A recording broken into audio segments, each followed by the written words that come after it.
So welcome to Life in Recovery podcast, Lauren. Thanks for joining me. We finally got together after months of trying to get get a Yeah, date sorted. So if you want to just kind of start us off as to where you're from, what your story of addiction is, and how you ended up in recovery, and then we'll see how we go from there. yeah, okay. So I'm from Sutton Coldfield in Birmingham. Um, my journey of addiction, very similar to other people's, kind of that it was never really an issue. I was young, I thought I was having fun. I think now, since being in recovery and doing the work and reflecting back, I always try to have a bit more fun than everybody else. But I was always like a really high achiever. I did like really well at school, really well at college in my A levels. So it wasn't kind of problematic, me enjoying a drink, pills, raves, the usual thing. I think kind of the real catalyst and the turning point was when I was 23. I lost my mum suddenly. She fell down the stairs. And I just didn't have the capacity to deal with that emotion. Like, just in that instant, I was just like, I cannot live in a world where this is my reality. So using was the best option. Like, I'm just trying to anaesthetize it the best that I can. And, it's painful to say it now, but it's the truth. I think it was my perfect excuse as well to keep people at bay. If they ever kind of said, do you think maybe you're drinking a bit, smoking a bit, it'd just be like, my mum's died, like, go away. But again, it was still kind of manageable, as you would call it. I was accounts manager at Benettine's Health Club, so I was in that real denial, that kind of like, my family would point things out. It was like, I've got a job, I've got a house, I earn all my own money, I'm not dependent on anybody. I had a son around this time when I was 25, healthy. And again, it was never kind of out of control. But I think now, looking back, there was a clear problem. I was in a lot of pain and not able to verbalise that. I was always of that mentality, just keep going, don't bother anybody. Um, and then I think I don't know how to explain it. It's almost like there just comes a turning point, I think, with everybody, where it just goes from kind of manageable to really not manageable. And you sometimes can't even establish where the wheels fell off. And that's how I found myself. It had gone from living in Streatley, really good job. And I'm talking within the matter of a year, declaring myself homeless, being put in a tower block by the council in Ladywood in Birmingham. It wasn't safe for my son to live there, so he was never taken from me. I had to kind of speak to his dad, who had never been the best, but just say, like, you really need to help out now. It's not safe for Alfie to live here till I get back on my feet. And things really just went into overdrive then. I think Alfie not living with me, so not needing to keep that like degree of control on it. It just all hell broke loose. My family kind of distanced themselves from me. I'm really lucky. I've got a really supportive dad and brother. I suppose it was just so painful to kind of watch me implode, essentially. That when your family scream at you, like, why isn't Alfie enough? And you're like, he is, I don't know what's wrong with me. No one, unless you suffer from the disease of addiction, I don't think anyone can ever truly understand the gravity of that obsession compulsion. And I know, to like normies, as I call them, and people on the outside, it just looks like you put drinking drugs before your child. You don't love your children, and it's like, we really do love our children, but we've just got a gaping hole of like pain within us that just consumes everything, that need to try and like soothe it to some degree. That constant battle in my head, like, it was really painful. Um, the distance from Ladywood to Streatley, where my son was going to school, it's a good distance, going into Birmingham, out of Birmingham, then to Sutton Coldfield. I'd make that journey like 3-4 times a week just to get, like, there's a wooded woodland area next to the playground at his primary school. And oh, it's really painful. I would go and just sit in the wooded area. It sounds really weird. There was a bench, just so I could watch it at break time, just to be near him, because I knew, like, if I called him, like, he sees his mum not in the best state. I just constant in that loop of like pain. And then, eventually, higher power moment, my mum in spirit, I'll joke about it and say my mum was probably worried I was going to end up rocking up there with her, and she was a bit like, well, I need a break from you. But something in me just said the one day, like, this is the moment you text your dad. I think I was going to use some really serious substances. I knew what I was signing up for. It's just nothing else worked, and I thought, give up. My gut was like, just message your dad, and I did. And all I thought was, I was like, Dad, I need help. My dad's from a really strict Irish background, kind of preparing for tearing me a new one. And he just didn't. He just said, meet me at the library in Birmingham, which I did straight away. Sat down and gave me a hug. He didn't say anything. He didn't ask any questions. He just kind of pushed his iPhone across the table and said, if you want help, ring this number. It was like a number for Warsaw sobriety, and he said it's a treatment centre me and your brother found, but they're not interested until you want it yourself. So I kind of rang them, Seasons in Warsaw, rang them, went for my assessment. I'd been attacked, I was really vulnerable. So by the grace of God, they got me in within 24 hours. I was really lucky. I did 6 months of treatment there. That's kind of where I was introduced to 12-step, which I love 12-step, although I don't do it anymore. Like, it was a massive part of the first 6 years of my recovery. A really beautiful program and everything that it does. So kind of went to the rehab, did the dry house, did everything I was supposed to do. And the whole time, like, maintaining regular visits with my son. Left treatment, lived in the dry house. Kind of, my sponsor said I wanted to live in the dry house for a year, which I wasn't too happy about. But as we know, as we're taught, like, our best thinking leads us into bad ways. So I had to, a bit like a stubby child, they'll be a bit like, are you mad? A year? No relationships for a year. None am I? Like, all that, but I did. Like, I really did. My priority was getting back to my son. My priority was being the mum he needed and deserved. And that was it was really, I'm not going to lie, those first couple of years of early recovery, they were tough.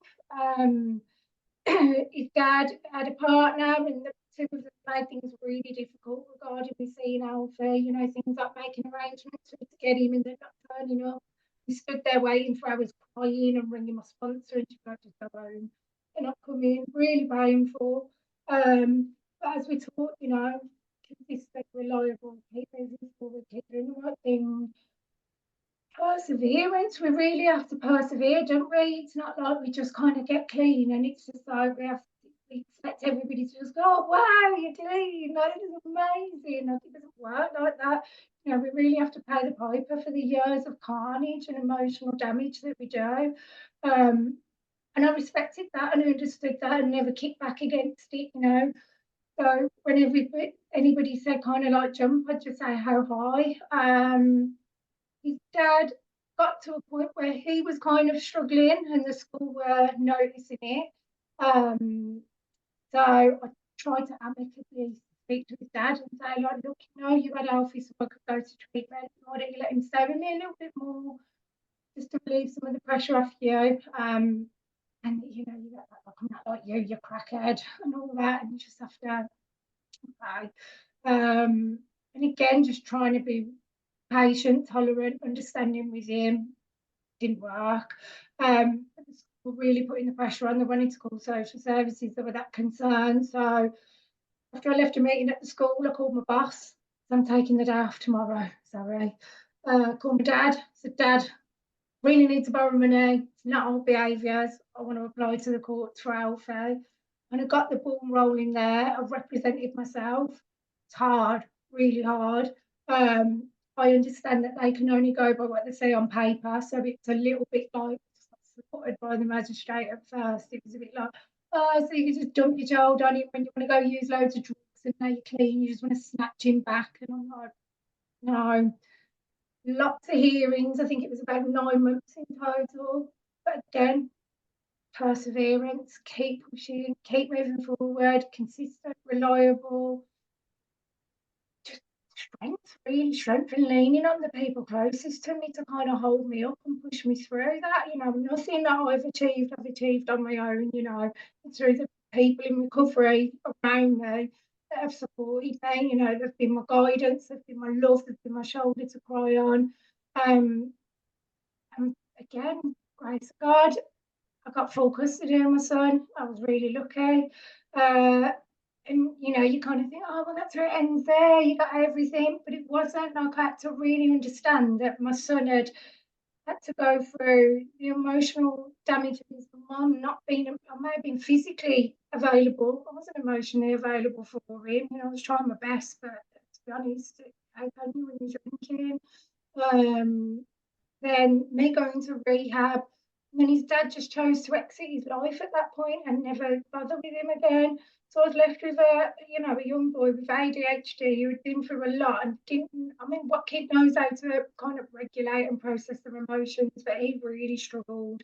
It was coming out in anger. So I called the school. I was going to get a play therapist. And because I was just trying to implement kind of the tools that I learned in recovery around talking about our emotions with him. And the school were really lucky. They got me a play therapist for him. And then I kind of asked the play therapist to train me up. So I was seeing her every week for like 3 months.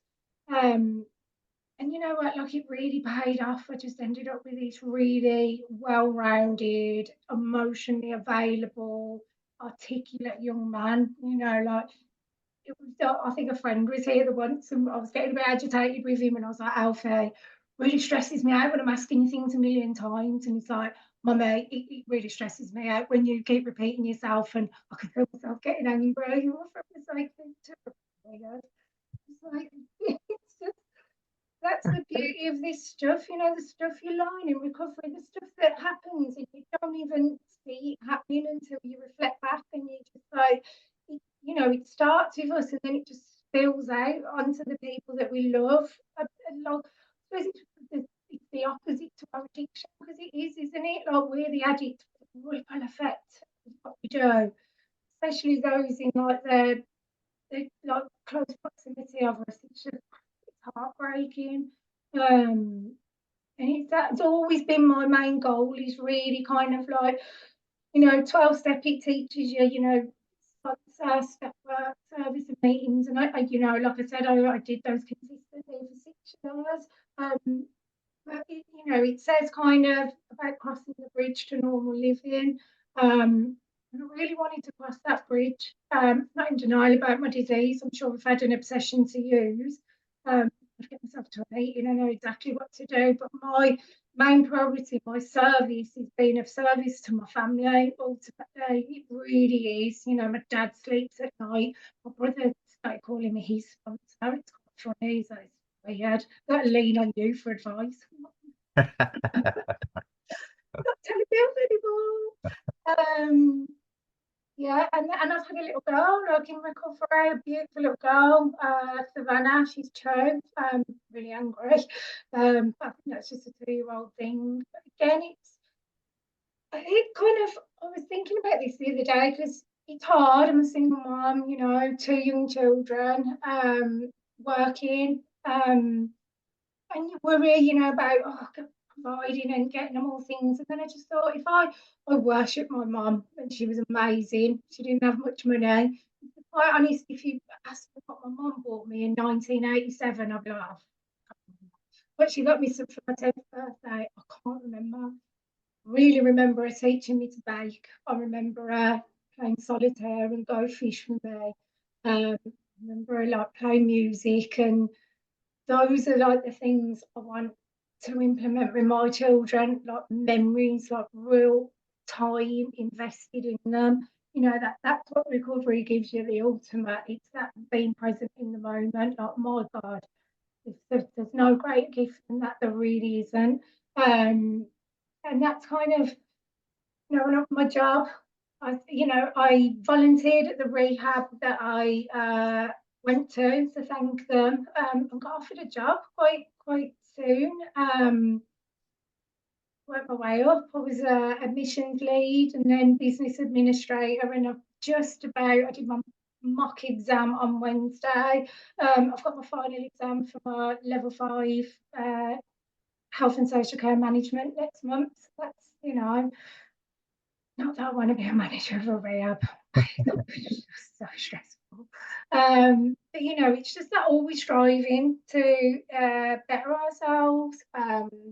Also, suddenly decided I want to take up photography, but that's a hobby. But I think that's because, as you know, you're on my Facebook. I am obsessed with taking pictures of my kids and my bulldog, and I just ramp it down get a fancy camera and do it some more. But yeah, kind of, I live like a really, really simple life. Like, I always joke when people say, "You're doing this, you're doing that." I'm like, no, I'm really vanilla. But I think that's because I'm content. I'm really content and grateful for just the simple things in life. So grateful. Just give me like a cup of tea and some nice music and just chilling with my kids like that today. My little bubble. I absolutely love it. I don't experience FOMO. I don't look on Facebook. Oh, I want to be there. I want to be there. I'm not. I'm right where I want to be. I really am.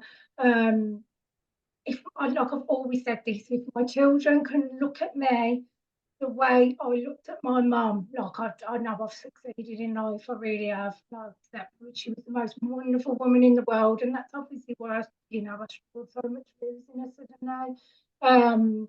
She's my higher power. Speak to her every morning. Generally feel her rolling her eyes at me. That's how my mum was. But it is like recovery. There's just no word. There is no word for it. When people say that life beyond your wildest dreams, and you hear all those cliches, and people think it's that Stone Island tracksuit, or them wanting trainers, or the convention in Tenerife, and those things are really, really great. Like, my life beyond my wildest dreams is just waking up and having a 2-year-old look at me and give me a cuddle before she starts screaming at me and telling me what to do for the day. And like telling my son to get out of bed about 50 times. Yeah. Mad, but that's just normal life, and I absolutely love it. Like, you couldn't. Yeah, yeah, I'm really That's why I asked you to do this, because I could see through through social media that, I mean, obviously, like, Facebook and Instagram and all that, like, they're not necessarily real, like, true to life. But the impression that I got from the pictures that you share and the things that you share on there is that you're exactly what you've just said there, that you just seem content and happy with the life that you've got. Very simple, no, like there's no um there's no kind of FOMO, as you said, like, and that's attractive to me as somebody in recovery, because that's exactly how I am as well. mm, Like, I've come to a place in my life where I don't want to go out. I don't want to go out. Like, I like going out for a meal, or like doing nice things, but I'm not interested in going out at the weekends and and staying out till all hours. And I'm just happy with my family. I'm happy with my simple little life. mm, And I think that that's something that a lot of people would pay a lot of money for. Yeah, ultimately, it's like peace of mind, isn't it? It's peace of mm, mind, living a simple life. And and I think lots of people, they're constantly searching for that next thing and that next thing that's going to potentially make them happy, and actually it doesn't exist. no, It just doesn't exist. And that's what we were chasing. We were chasing that with, in the bottle and in the drugs and the sex and whatever else it was. And you get it, and you have this, like, you get these, like, momentary pleasures, and then they're gone, and then you're like, oh my God, like, I've still got this gaping wound inside, this hole in my soul. So yeah, so it's nice to hear that. An interesting thing that you said. Well, there's a few interesting things that you said. The one of them that I wanted to pick up on. So you said that you was in 12-step recovery for the first 6 years and that you don't do 12-step anymore. So I just wanted to understand why that, what, like what was the reason behind that? Is there any particular reason or? No, like I said, I love the program. I think it was just life became really busy, like working. When I was the admissions lead at my job, obviously it didn't just stop when you finish at 5 o'clock. Like you could be booking people in still at 10 o'clock at night at home. So it was a lot on the phone. And I suppose that, but I have to like kind of, I suppose I kind of contribute my job a lot to that as well. Like it was just really impeding on my free time. And then just got this, that's why I didn't want to be admissions lead anymore. And I was lucky I got a promotion because I just was aware that one day it just dawned on me, like Alfie had come to ask me something else on the phone. I was like, oh, just give 1 minute, mate. As soon as I did that and he walked off, it just triggered from like when I used to be using, and I'd have a drink and he'd want my attention for 1 minute, and I thought, oh, really doesn't sit right with me. So I kind of, was really conscious of investing more time in him. And then, when Savannah come along, it was a bit like I don't really want to like my time off with my children to go sit in a meeting, and that sounds awful, but it was essentially because I don't feel like I need that right now. I just don't want to. I just don't want to leave my kids. That's the long and short of it. Like I say, I love it, but like sitting down and doing step work and meetings and just everything like service, and that sounds really awful, and it does sound selfish. But then I think like, well, no, like my kids are always going to be my priority. They really are.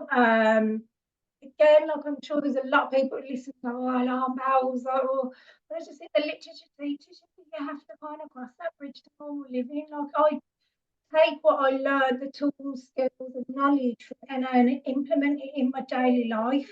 Like I really do. I'm honest. I fall short. I'll hold my hands up and I'll apologise. I do like a reflection every evening on my day and kind of what I did right, what I did wrong, what I need to amend. But those things, those tools I hand over every morning still. So I'm still kind of have the program in my life. Like I say, it's just a kind of didn't find I had the time, to be honest. Yeah.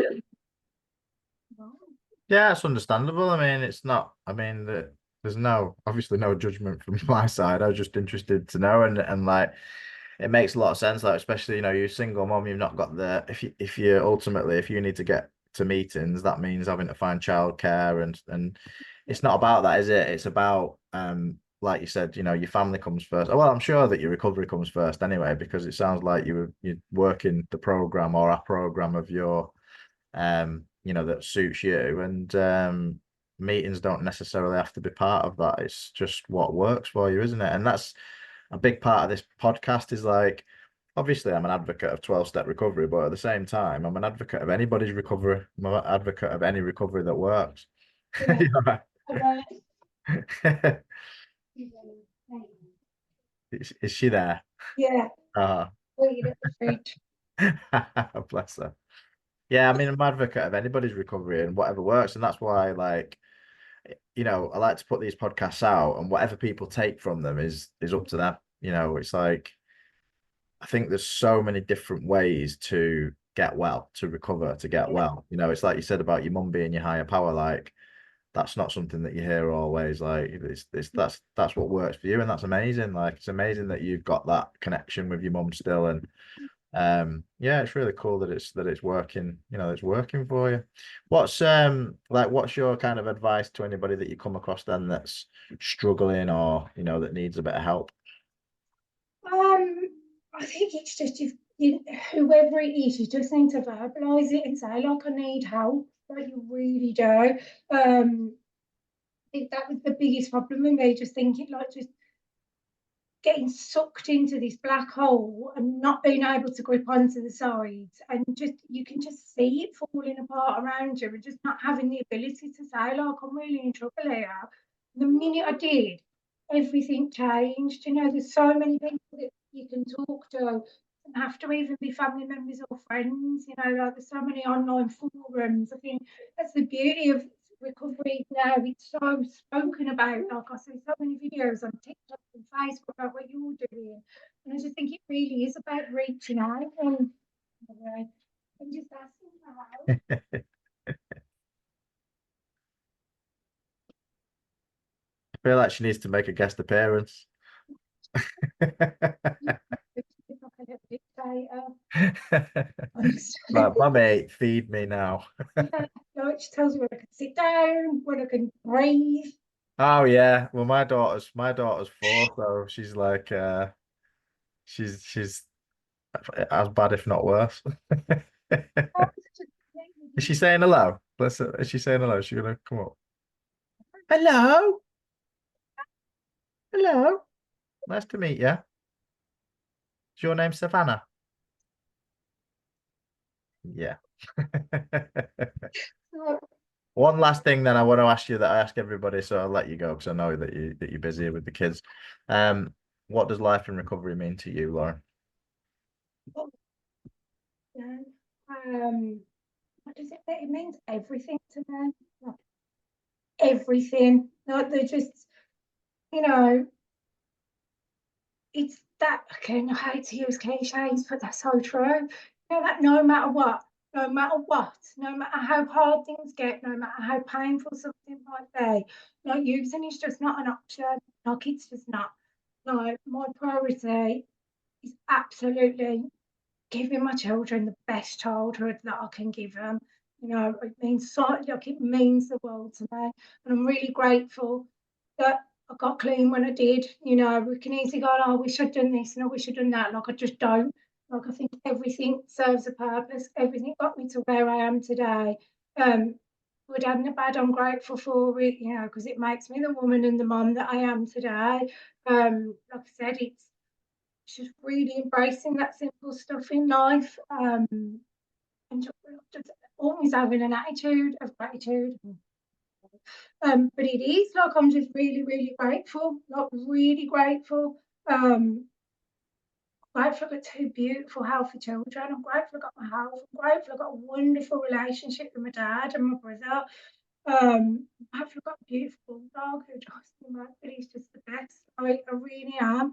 Like I said before, I don't chase the pound. I don't chase the material things in life. I don't need them. Like you said, it's that instant gratification. It means nothing to me.